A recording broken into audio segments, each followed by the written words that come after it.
It is a privilege at a moment like this to be here at Bunga SDA Central Church, and we are continuing with day 6 of our Family Life Week.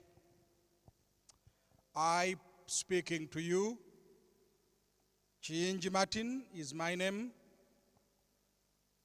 and I want to thank the good Lord that has given me this opportunity to be able to share with you from the Word of God.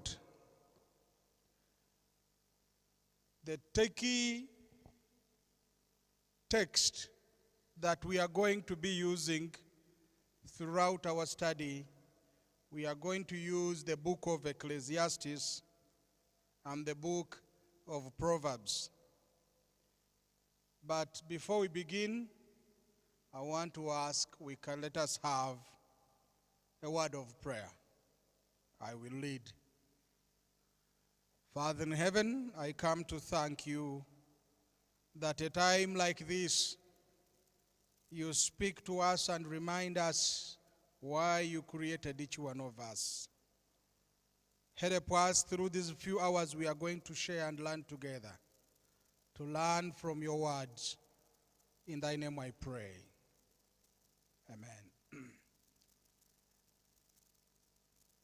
The previous days, we have been following a number of sharing issues about families. Pastor Sally led us to understand the complex issues. Elder Katelega led us to understand family and worship. Mrs. Chivumbi led us to understand how to manage anger and forgiveness. Yesterday, we had Elder Tom Sange, who led us to understand how to be resilient in resolving today daily issues. Today, we are going to be looking at another aspect of the family, and that is managing family incomes and expenditure. I want to thank those of you who are seated with me here at church, Bunga. Thank you for coming. And I want to thank those of you who are online, on YouTube, on Zoom, on Facebook. I thank you for tuning in a moment like this.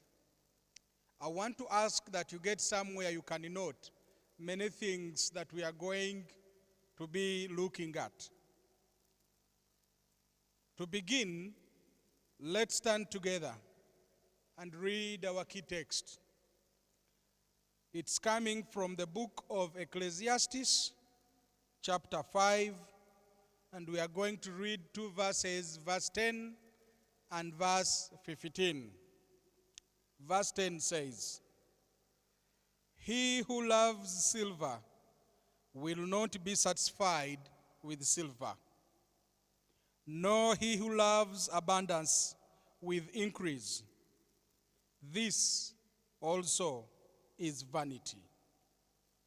Verse 15, "And as he came from his mother's womb, naked shall he return to go as he came, and he shall take nothing from his labor, which he may carry away in his hand." We are looking at family incomes and expenditure. For us to understand well this subject, we need to first and foremost lay the ground to understand the definition and the context of the family. Some people believe you can be in a family when you are single, that you will have your own self-contained family. But I want to say that if you're in a family, you must have something you are relating with. The Bible says a family is made up of a husband and a wife. And that is our basic explanation of a family. But looking at all other cultures, we can now also qualify that and say you can also be in that family and you have relatives. Also, you may have friends. Also, sometimes you may have animals that you love most. A pet, which is either a dog or a cat or whatever you want. Therefore, if you are in a family, you have constituents which need your attention. Allow me to set the discussion that whenever we are talking of family incomes and expenditures, the Bible tells me clear that there is a time for everything. There is a time when you have a lot of energy to work hard, and there is a time when you are frail, you can no longer gainfully work, and you must survive on the earnings that you have accumulated over the years.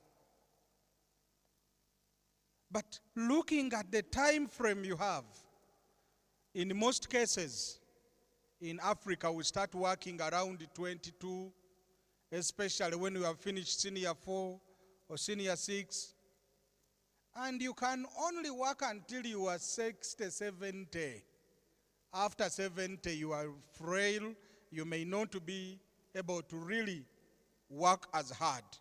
It means you basically have an average of 40 years of hard labor, from 20 to 60, because that's when public service retires you. In those 40 years is where you start a family as a spouse to someone, either as a husband or as a wife. Therefore, if you start a family, the cost centers I have talked about that make the family will definitely bring their requirements. The spouse may need something, the children, the relatives, the brothers, the pets you look after, they will bring pressures to determine your need to meet their requirements. I always want to begin with an end in mind. Let me tell you, my friends, when we talk about family incomes, I know many of us believe that we have heard everything about family incomes and expenditure. But today, I decided to take another approach to family incomes and expenditure so that each one of us, we can establish where are you with your family regarding family incomes and expenditure. Let me say, the problem in the family is never about the money, but management of family desires. Let me repeat it. The problem in the family, the gist of our study today, it's not about the money in the family. It's about the management of what constitutes the need for money. I'll give an example. Some of us, we have families where you are married. It means your wife has needs of dressing, of food, health care. If you have 2 children, the needs might be few. If you have 10, the needs increase. If you have relatives who are many, their needs will increase, especially if you are the one who seems to have money within the clan. Their children will bring their requirements. Their relatives and the relatives of the relatives will come because you are the pillar of the clan. If you have a dog, it might need a kilo of meat. If you have 10 dogs, you will need 10 kilos. Therefore, what we are going to discuss today, the problem of the family is never about money, but management of the family desires that are the basis why you need the money.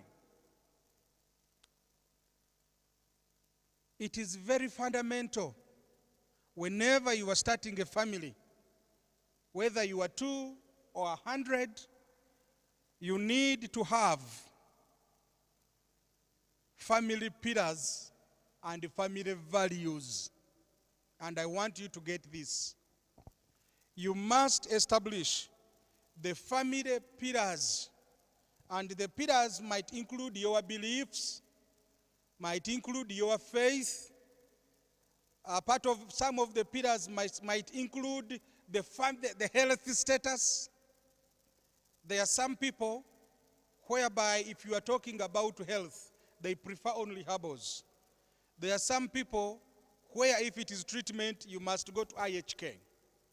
Depending on the pillar you choose of critical importance will determine the amount of income you need. But when we talk about the values, you also need to have the values in your family. Some people value vehicles, others value buildings, others value social networks, others, they value professionalism and they are growing in cadre and in cadre and in cadres. Depending on the family pillars and the family value that you choose, these will influence the family requirements and therefore will impact your income. That is necessary to meet the basic needs. To a person with 10 children, the basic needs are higher than to a person who has 1 or 2 children. Therefore, family pillars and family values are very important because they influence the family requirements and the culture or the lifestyle of the family. It is very difficult to explain the entire broad structure of a family. In whatever structure you choose, in whatever family values and the pillars you adore, whatever you choose will influence the need of money so that you meet the requirement. And if you do so, I will allow me to say, for you to have a good family, sometimes when we are studying, the words are very difficult to explain, like the word good, because it is relative.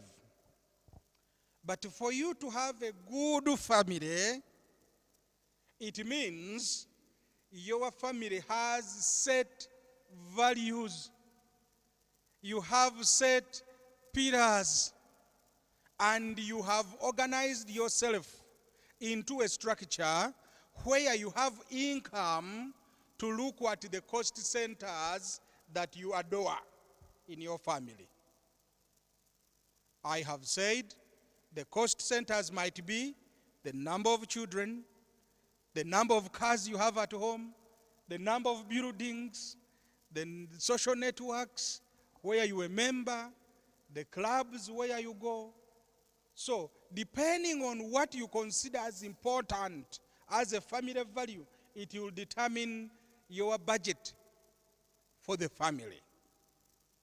then at this moment I can make a statement and say, there is no enough money for the family until when the family is well aware of its values and its pillars.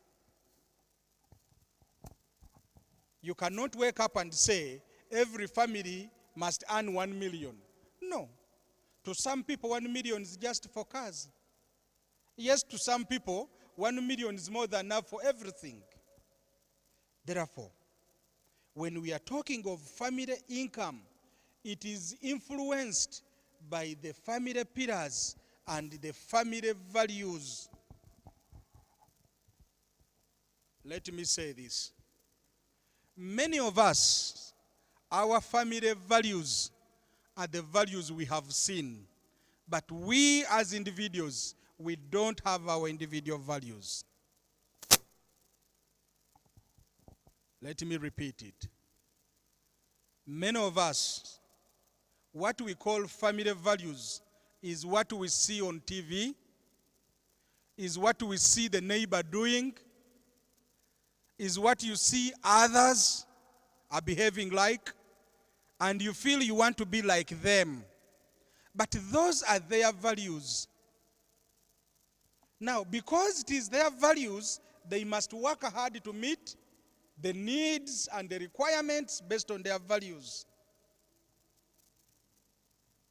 For us to manage our family incomes, we must establish, why do we need the income?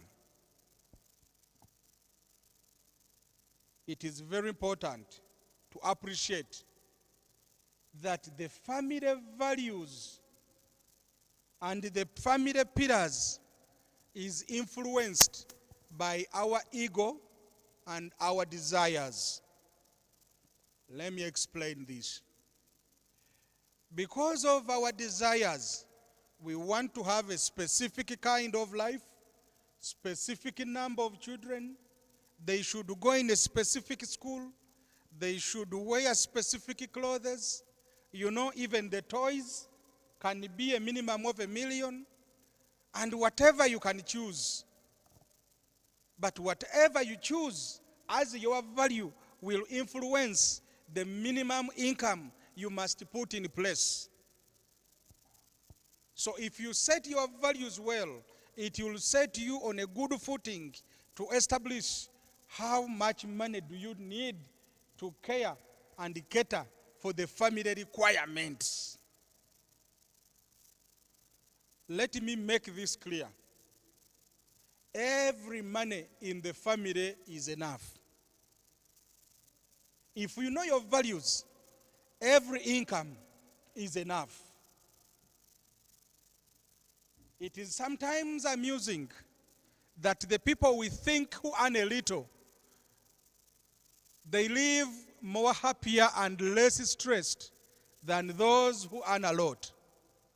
Therefore, when I'm looking at a good family, I'm basically saying, learn to manage your family values and your pillars.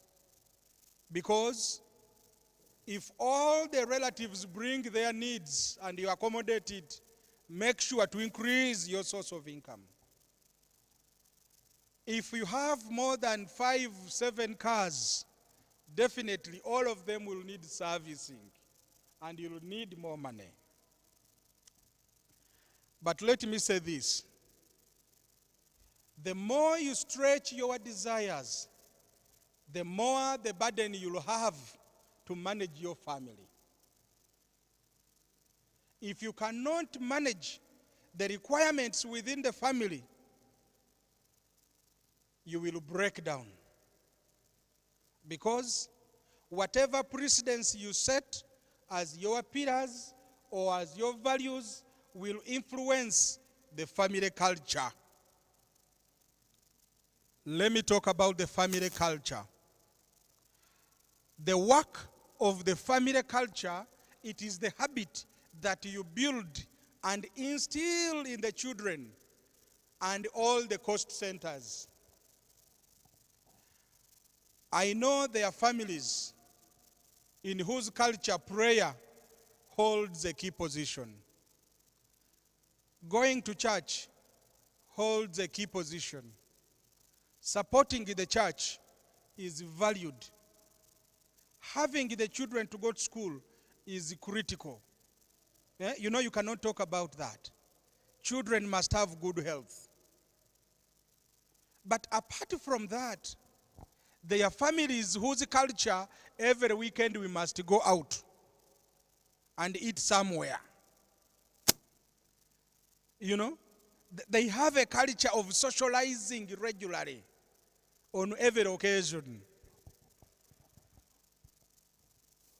Sometimes I look at my family and I laugh at myself, because there was a time I came home and one of my sons was seated in my chair. And when I looked at him, I saw myself. Because he was behaving exactly, I looked at him, I said, wait a minute, I think I know this person who does like this. But why, how did this child learn that? Because my conduct became the family culture that even the children are copying and they are learning. Now, if you don't set your pillars and value well, you may have a family culture which is burdensome, meaning it is beyond your ability to earn. I want to make this statement clear. Whenever your income is below your family culture, you will be overburdened, because you set wrong precedents with your pillars and the values of your family. For you to break out of the family cycle of poverty, you must review the family pillars and realign them so that they are within the culture you may want to see, even in your children.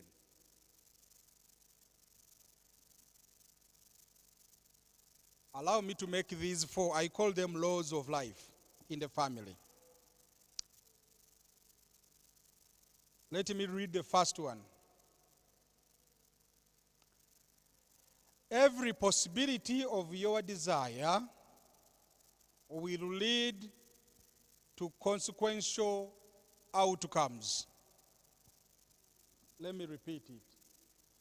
Every possibility of your desire will lead to consequential outcomes. What do I mean?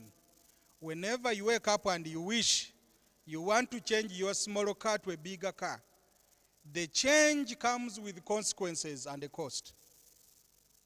It is an added cost. It is not simply a change. It is an added cost. So don't simply wake up and say, I want. And at this moment, I look at our wives. In most cases, when a husband comes home, the wife will say, well, come back. But you know that you didn't bring salt. And you say, wait a minute. So you look at the need for salt and the balance which you have in your pocket. And you say, okay, let's buy salt. After buying salt, they make a juice. And they tell you, we forgot to tell you about the sugar. And you also look at that. And when that is finished, then they tell you, you know, the children have no clothes. They have outgrown their clothes. And that is another requirement.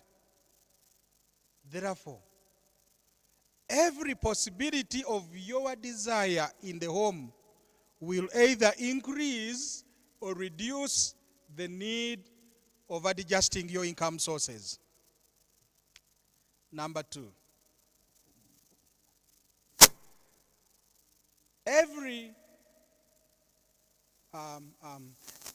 adjustment of your desire will bring happiness in the family or sadness in the family. Let me tell you this. Every desire that you make at home will increase your happiness or your sadness in the family. I'll give an example. At one time, one of the families decided we are going to build a house, which was good. And the man brought a plan that you could afford within limited budget, and they could have a house. And the woman said, "Whom are you going to build this rabbit house for? I want a house, which is a house, not just a rabbit house." And the man said, "Okay, my sweetheart, let us see, let us start." Yes. So the available money, which was enough for a smaller house, for them to finish and enter, was not even enough to finish the foundation. And the whole process to finish the house, it took 8 years to have a significant percentage of the family income put onto a mega house. But by the time it was finished, the children had grown, so there was no one to use the house.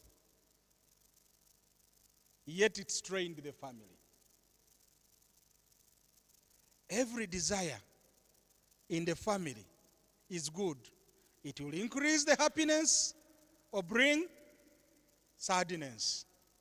Therefore, when you are deciding on any of the issues in the family, be mindful the capacity of the spouse or the financier of that project. Because if the income is less than the desires, one of the members in the family would be stressed, and it may turn into a terminal disease.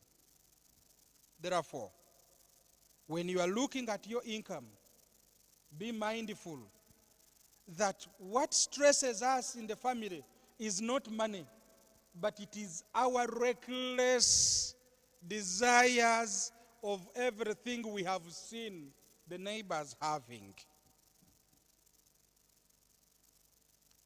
Therefore, allow me to say this. Why do we need the money then? I know some people think money is the root evil of many things, but money is important because it is a medium of exchange for goods and services. I can now say that there is no enough money to manage the family, but if you set your family values and your family pillars right, they will influence the requirements for more money or affordable monies. And the culture that ultimately comes up determines whether your family requirements are within your bracket to earn. Ellen G. White tells us that it is important for the family to ensure it is within affordable sources of income. And that is found in the Adventist Home. Adventist Home chapter 61, I think, chapter 61, yes. It is very important for us to appreciate that the problem of family incomes and expenditure is not about money, but it's about our failure to manage the values and the pillars within the family.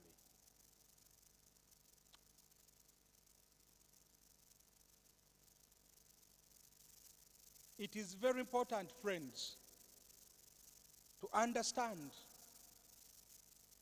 that the problems we have in the family, it is not about us.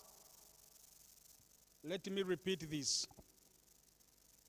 The problems we have in the family is not about us. For each one of us to be in the family, it is a commandment from God. Family, it is God's institution. Let me tell you, if you want to have balanced income and expenditure within your family, the Bible has given us enough literature how to live moderately. And when we learn to live moderately, we will be able to live within our means. Because the importance of the family is not how much money you have. The importance of the family is the character of God in your family. Those are very different things. I'll tell you my example. You know, we have been through COVID. And going through COVID, sometimes it has been very difficult and challenging. I am among many people who at one moment, I had enough fixed assets, but liquidity is zero. Are we together? What am I saying? I had a few cars parked, no one can buy them. I have land titles, no one is buying.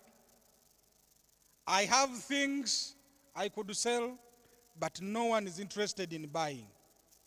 But I needed money to buy food. Now, in such a situation, I reached a moment whereby I said, what do I do? I went under a tree and I had a face-off with my God. And I told God, I remember, God, you gave me children, you gave me a wife, you know, the people who need my attention, but I don't have a means to provide for ABCD. I wish you stand in because I am burdened. God works in different ways. Some friend of ours came and said, Elder Martin, I think I need to give you this money. I remember that lady gave us $100 in a time when we are cash tight, but physical assets plenty. The question is, when you need money within the family, whom do you ask? What is your reference of earning money? Some of us as parents, let me make it clear. The businesses we do, how we get the money, we cannot even explain it to our children because we don't want our children to know how we earn. So we earn in our ways which are not suitable for the public to know. And you are willing to do everything and even tell your God. Even God understands. What would I have done? Who are you to tell your God that he understands? Why don't you tell your God that, God, this is my problem. I need you to step in now. I pray, friends, that we change the way we look at family incomes. The owner and the author of the family has not given up providing for the family as long as we depend on him. The world has given us a picture that without money you are backward. But let me tell you, my friends, it is very possible to be happy when you don't earn a lot. Happiness in the family is not about how much you earn, but how much you trust your God.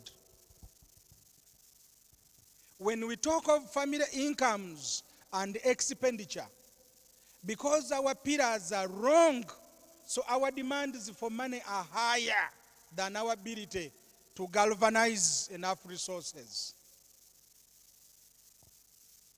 If you've overspread your cost centers, you realize there is a family I know. Let me talk about this. It pains me. In total, this family earns around 2.5 million per month. But the children, they are in schools which are almost 2 million.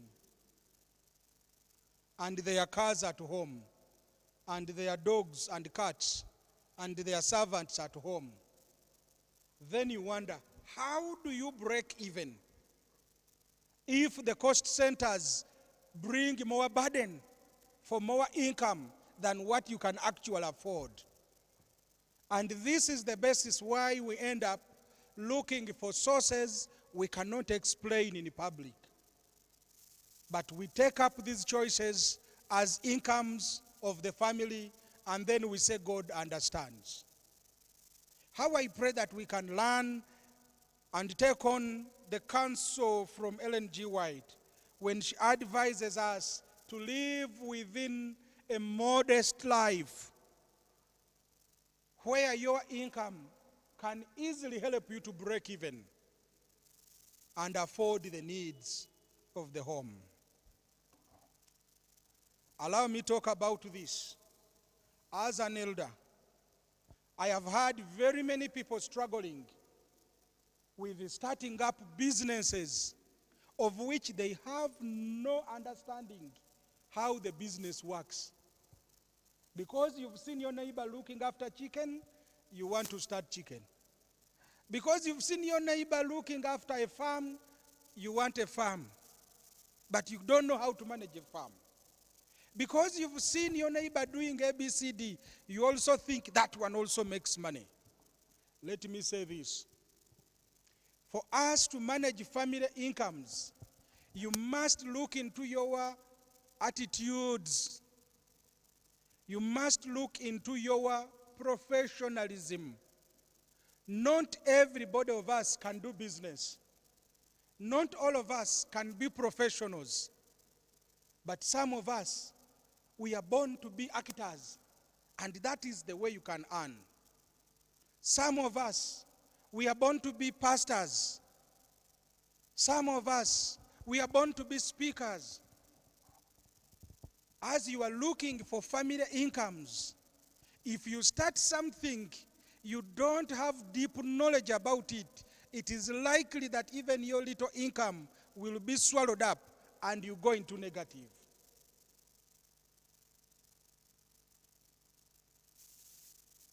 I know of one family.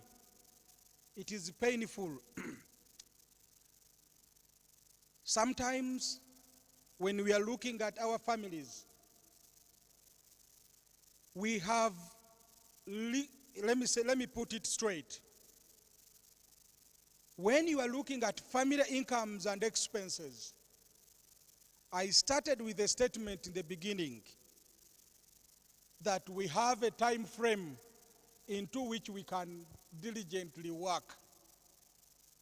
And that time frame for us in Africa, around 20 years to 60 years.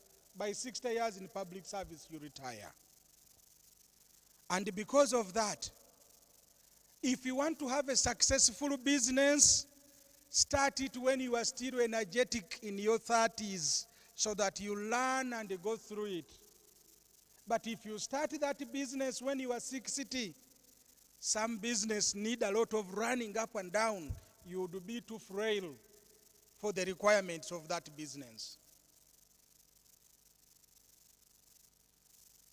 When you are looking at a family income, let me say this, it is very fundamental. As you are building your family wealth, try to put aside some assets that will never be sold because you need them. An example, it may sound good in business to get a loan using the house where you are sleeping, but in case you fail, you will have nowhere to sleep. It may sound so easy. There are some properties you must reserve in injury time when things are really hard. But because of the love of money, you sell the car, you sell the house, you sell the land, you sell whatever sells you can sell, and by the time you realize, in your late years, you realize you have nothing remaining which can support you, apart from complaining how your relatives are not good enough to help you.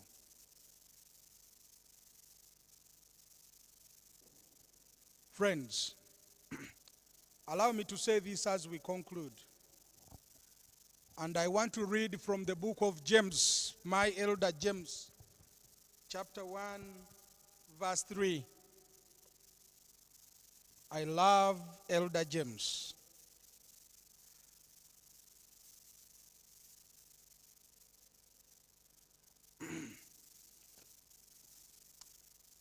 James, I said James chapter 4, 1 to 3. We who online, please, you can read with me. It says, "Where do wars and fights come from among you?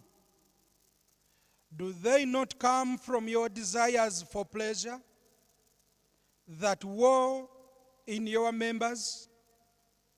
You lust and you do not have. You murder and covet and cannot obtain. You fight and war, yet you do not have because you do not ask. You ask and do not receive because you ask amiss, that you may spend it on your pleasures." Wow. Elder James simply is telling us that many of us, our problems in the family is the spendthrift nature of our desires. We covet because we want this, we want this, we want this. And even we are willing to fight. We are willing to go into witchcraft. We are willing to do prostitution because of our lustful desires. And even when we ask, we don't even ask God. We just say, I need money. What can I sell urgently here? And get money. Friends, selling your asset is not an income. Let me repeat this. When you sell your asset, is not an income. It is just capital to help you. So be mindful. Before you sell your asset, ensure that you understand that where I'm going to put this money, it will come out, I replace the asset, and have a balance. But some of us, we are quick to sell the things we have worked for in our youthful years, that in the old age there is nothing. And some of us, I want to ask this as an exercise as we conclude. I need you this evening to go back when you are lying on your bed and look at genuinely the business that you are doing. Can that business break even the needs of your family? If it cannot break even, go and review the family pillars. Go and review the family values. It is very possible to live a good life with low incomes and low expenditure. I want to talk about a few things before we close. Many of us, it is interesting that many of us, the lifestyle we are leading is not because it is ours, but we are looking for role models. I am one of, I think, elders who are very African. Me, I'm lucky I have no role models. No. I don't have role models. If I am to do anything, I'll ask my wife, if we do this, does it make a sense to you? And let me tell you, whenever my wife has seen herself in my decisions, she has supported me. Whenever she sees that what I'm doing will benefit her ultimately, she has supported me. Many of us are making decisions in the family without consulting your spouses because you want to live a specific bracket of life. And because of the specific bracket of life, you make a decision, only your wife to hear that you have put the title of the house and somewhere to get a loan. And what the loan did, she also, poor lady, doesn't know.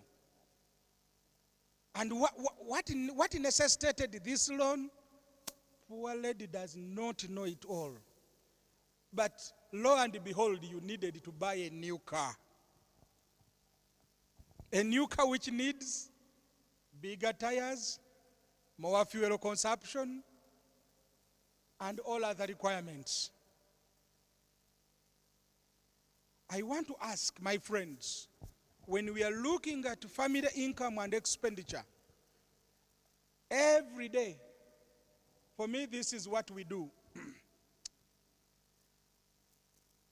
Many times, I involve my children. If I want to do something, I'll tell them, Pisiga, I want to build this house. How do you look at this plan? Is it good? Can it really work? And there is a time my son told me, he said, Dad, you want to build this house, but for who? Then I said, okay. I thought I'm building for us. He said, no. For me, after senior 6, I'm going away to study. I'm not here. And the following year, my brother Pishon is also following. So you are remaining with you, Mami and Priyanka. This house is for who? Then I said, wait a minute, it makes sense. Why am I putting myself on the wall that I want to change the house where I'm staying? Why the hustle? And let me tell you, when I discussed that with my son, and he told me that, somehow I walked quietly, I went and bought a few kilos of meat, and we ate. And we ate. Managing family incomes and expenditure. Discuss these things with the children. Discuss them with the wives. And the wives, discuss these with your husbands. And when you discuss this, you'll surely realize, is this really a need or a want? So when you separate either it's a need or a want, choose wisely. Members, stop rolling with models. Sometimes the models we are following, their destination is earthly. And for you, you are going beyond the earth. Friends, let me add on this. Mr. Karas is the one who can understand this better because he's one of our seniors, followed with the Mama Narongo. If you don't choose good friends when you are still young in your family, when you grow up, you may not have friends at all.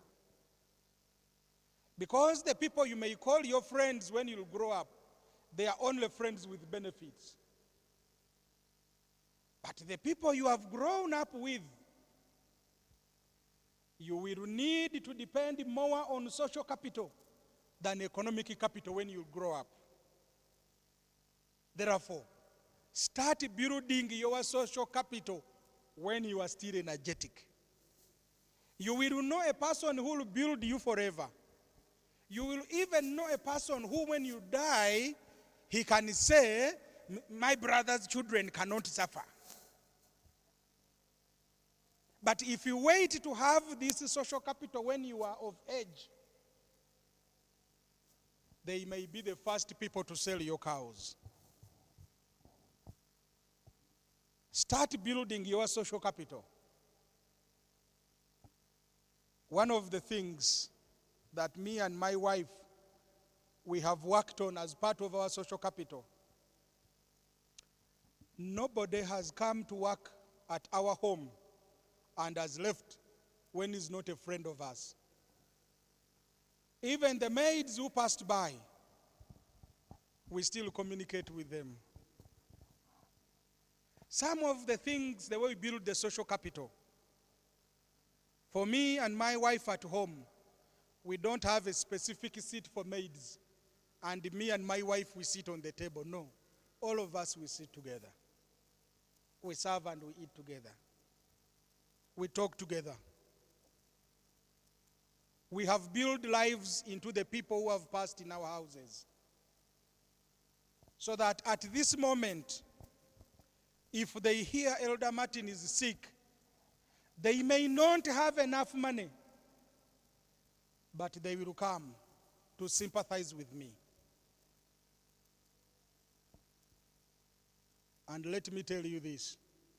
The social capital you build will influence the behavior of your children. If you build the social capital basing on role models, your children may follow the lifestyle of those role models, yet you financially cannot afford it. It will stress you, and it is the basis of cancer, pressures, and stress factors in the family.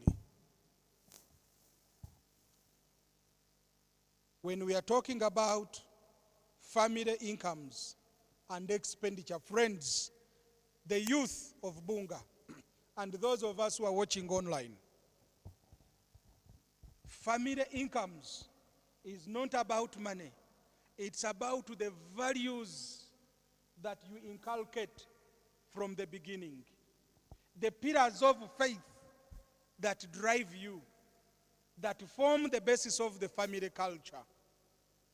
If the pillars of faith, health, education are very important, invest into it. When you realize you have a pillar that is not really adding much value, be courageous enough to drop it. When you realize you have regular functions, family functions, but it's draining your family, be courageous to tell your relatives that I cannot afford regular meetings. If the social gatherings where you go, they are contributing 500, 1 million, be courageous to say, brothers, I can afford 20,000.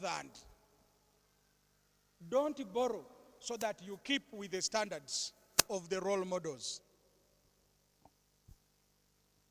I may sound as if I am primitive and slightly backward, not very modern. But these values have kept me able to have a plate of food every day. Because by God's grace, I can put food on the table. I can put school fees on the table. I can support the church. I can help those in need, but still within my limits. We have a percentage of welfare. My wife, I want to thank her. All throughout life, she has had a heart of championing children who are in difficult situations to go back to school. We have supported many. Not that we expect a return, but it is okay. Possibly when they'll grow up, they'll see what they can become and become important people. I want to say this, friends. It is important to appreciate that a wise man rests in his own tree shade. Let me repeat this proverb. A wise man rests in own tree shed. What does it mean? You must own the land. You must plant a tree which will give you shade and fruits, so that in your old age you can sit and rest.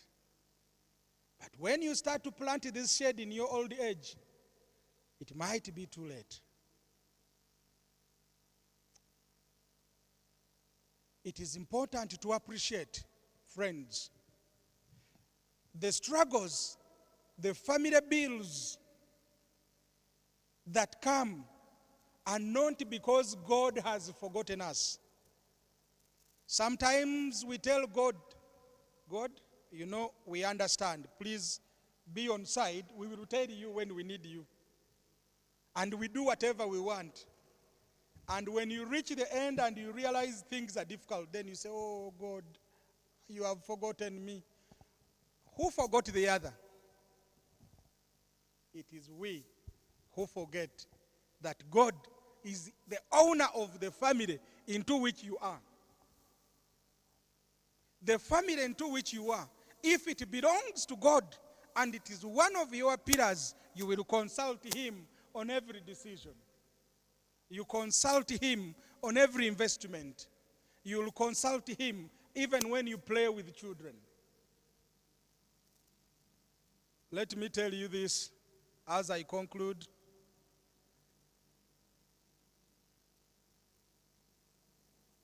When we are talking of family incomes and expenditure, if you realize I have not talked about bank balance. My problem is not your bank balance. My problem is not the amount of money which is enough. No. It is up to you to choose how much you need.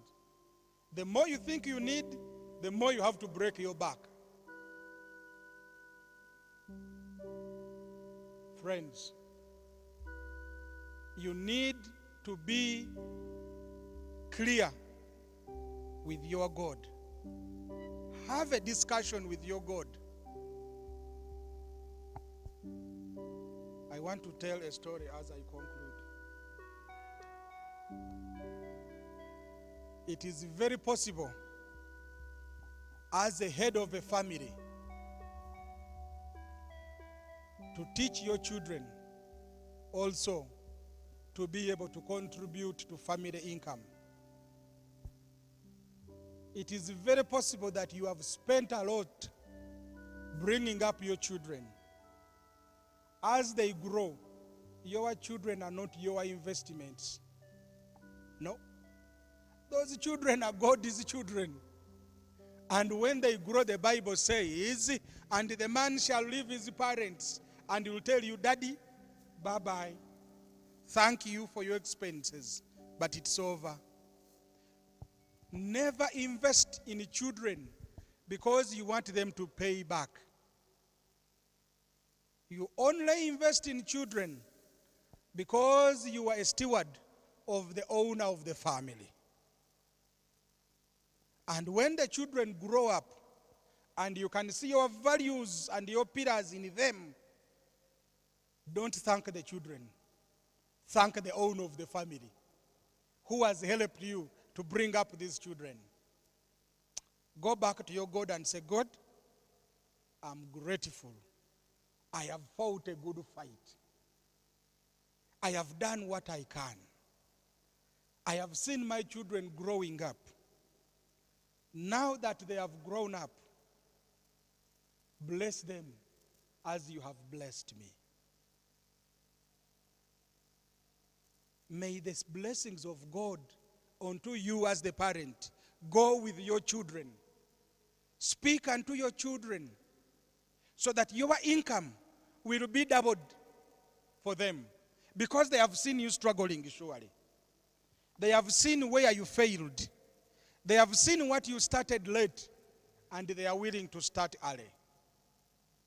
They have seen what your friends have done, and they are willing to change that. I want to ask, the aspects of family income and expenditure belong to God. Always. Involve God in your discussion about money. Always, when God blesses you, return an offering. Return a tithe. Help the needy. It looks like as an expense. It is not. It is because the owner of your family into which you are has blessed you, so you can put a percentage, 10% to the tithe. You can put another percentage to offering. You can put another percentage to help anyone within your proximity who may need your help. It is not an expenditure. Whenever you are returning to God, it's not an expense. And never be pained because you are returning to God. Never, never. It's not an expense. And it is not an investment. It is a mystery that I want to live with you. Doing God's work with your money is not an investment. We do God's work because we are moved. We have seen what God has already done. It is the thankful heart that will do God's work. It's not about the money you have. It's not about how positioned you are. It is about understanding that it has been the grace of God who has held you above the storm until now. And when you are moved, you may not have physical money, but you may be willing to be the only Bible that someone is reading in the community. You may live by example and support others. And many people may turn to God because of your conduct. May the good Lord be with us and bless us this evening as we continue to grow in the aspect of family incomes and expenditure. In whatever you find your heart's pleasure to do, do it to the satisfaction of your God. If what you do to increase your income is a shame to your children, even if it pays well, drop it. Can I repeat this? And I conclude. If what you'll do is good in the eyes of God, do it. But when one of your sources of income, you don't want your children to know it, and you want to be of rather no one to know about it, change your family values and drop that source of income. You rather be average earner, but right in the eyes of you and your God, than be well positioned with big income when that income has the blood of others who have been ill-treated. May the good Lord be with you. And I want to ask, let us have a word of prayer. Father in heaven, this moment we come to thank you because we come to understand that as we think that we need money to run our families, we actually need you, not the money. Forgive us, Lord, when we are swayed by the world into thinking that when we have money, we have solved every need. Teach us, Father, to grow into the best role models of our children. Teach us, Father, to accumulate property that is justified within our income means that show honor and glory to you. Teach us, Father, that we may find delight and happiness in worshiping you with our finances. Lord, this evening, I ask that forgive us where we go short of thy glory. Sometimes we earn and fail to return. But sometimes, Lord, it is challenging that we may have assets and we don't have liquid cash. But even through that moment of life, we ask, Lord, The little acts of service that is done by your children, receive it as they are returned to your service, Lord. Receive the good hearts, the conduct, the behaviors of your children, Lord. As we struggle with our families, you have taught us today that we need to seek you and everything else would be added. Help us to review our family pillars and values so that we can have a family culture that is worthwhile in your sight. Dismiss us this evening with blessings from above. For we pray, believing and trusting in thy holy name. Amen.